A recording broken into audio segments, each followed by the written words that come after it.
अस्सलाम वालेकुम नाज़रीन, एक नई वीडियो में खुश आमदीद। आज की वीडियो है गोश्त की खिचड़ी।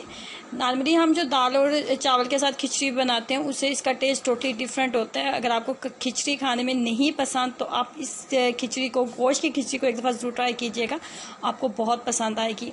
इसको बनाने के लिए सबसे पहले मैंने लिया हाफ कप के करीब कुकिंग ऑयल। कुकिंग ऑयल लेने के बाद एक दरमियाने साइज़ का प्याज लिया था और उसको कट करने के बाद वो भी इसके अंदर ऐड कर देंगे। और प्याज को हमने मीडियम फ्लेम के ऊपर रखते हुए इतनी देर तक फ्राई करना है कि इसके ऊपर लाइट सा गोल्डन कलर आ जाए। जैसे इसके ऊपर लाइट सा गोल्डन कलर आएगा तो आपने इसके अंदर गोश्त ऐड कर देना है। गाय का गोश्त मैं इस्तेमाल करने वाली हूँ, आप इसको किसी भी गोश्त के साथ बना सकते हो। उसके बाद 1 टेबल स्पून इसके अंदर ऐड करेंगे लहसुन और अदरक का पेस्ट और 2 से 3 मिनट इसको कर लेंगे मीडियम फ्लेम के ऊपर अच्छे तरीके से फ्राई। जैसे ही हमने लहसुन अदरक के साथ इसकी बुनाई कर ली है तो उसके बाद इसके अंदर ऐड करना है नमक 2 टीस्पून। नमक ऐड करने के बाद इसके अंदर ऐड करेंगे लाल मिर्च पाउडर 1 टीस्पून। लाल मिर्च पाउडर ऐड करने के बाद हल्दी पाउडर इसके अंदर ऐड करेंगे 1/4 टीस्पून। उसके बाद इसके अंदर धनिया पाउडर ऐड करेंगे।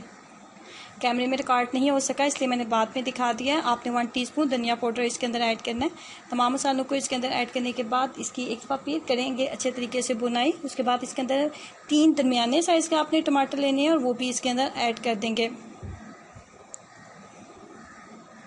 तमाम चीज़ों को जब हमने ऐड कर लिया और अच्छे तरीके से 5 मिनट इसकी बुनाई भी कर लिया तो यहाँ पे इसके अंदर तकरीबन 2 ग्लास के करीब पानी ऐड करूँगी और प्रेशर कुकर को बंद कर देंगे ताकि ये अच्छे तरीके से कुक हो जाए।